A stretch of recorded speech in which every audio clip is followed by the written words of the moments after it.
Growing up, we always had a big pumpkin patch out in one of our fields.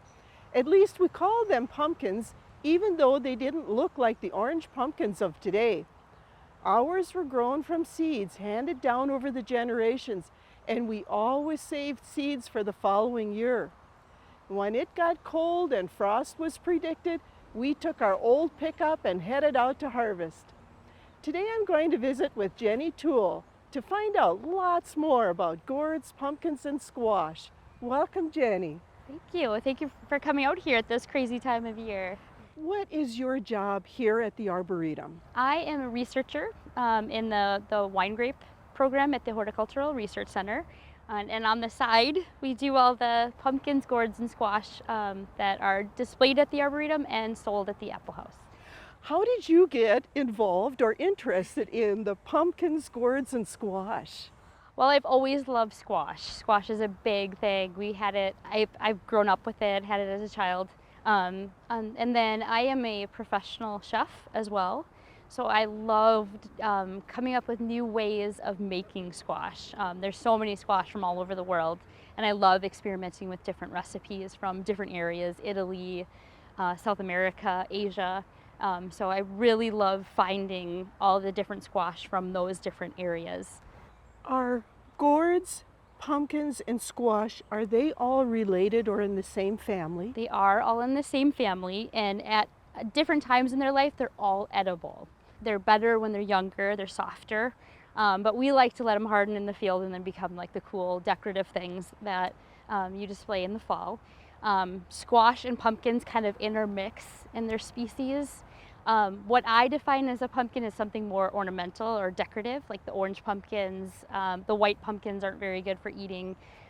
Just anything that you are more likely to display outside. Everything else is kind of a squash variety. So the most that we grow here is squash. We don't start them as plants. We directly sow all the seeds. We do it all by hand. We had 12 fields and about 4 acres that we hand sow all the different varieties in. I'm constantly looking for new varieties. So new varieties from all over the world. I always add about 25 or 30 varieties to sell and to try and to make and try to get people to buy besides butternuts and acorns. How do you keep track of it all? I don't know, my brain just stores all this stuff. But for the last 16 years, we have kept adding. So we keep a lot of similar ones that people really enjoy. So we just add new, like just a handful of new ones every year. What is the history of gourds, for example? Yes, that's a great question. So they've been around for a very long time. They were originally used as vessels, and from there they just kind of evolved in different countries. Like we have one that dates back to the 1600s in Japan. So Buddhist monks were eating that in Japan. Native Americans were growing varieties hundreds of years ago. And then we have a couple of varieties that were actually cultivated in the Americas as early as like the mid-1800s.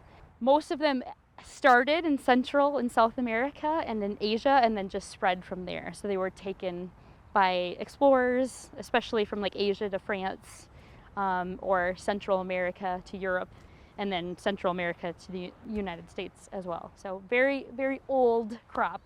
Gourds specifically are decorative, and they're becoming a lot more interesting and a lot more intricate. So we have a lot more like crazy long, big bumpy ones that people really like to use in their displays or even in their homes. What are some of the uses of gourds now?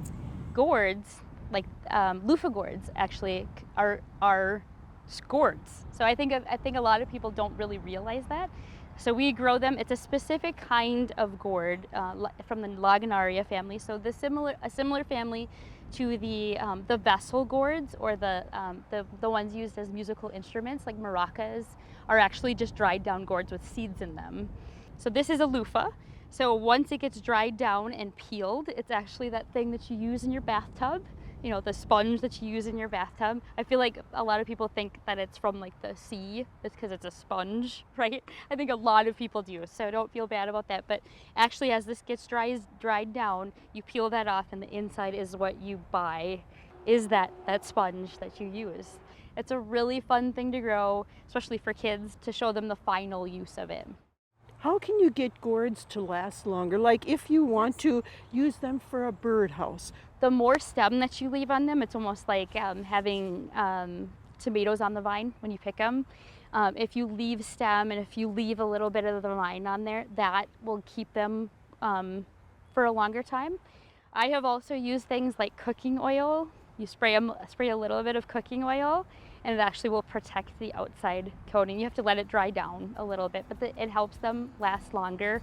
Squash varieties I actually will keep on metal shelves, and I keep them in a certain temperature and a certain humidity, so not a lot of humidity changes, and I've had them up to 3 years. So they are great storage as long as you keep them in a nice controlled temperatures.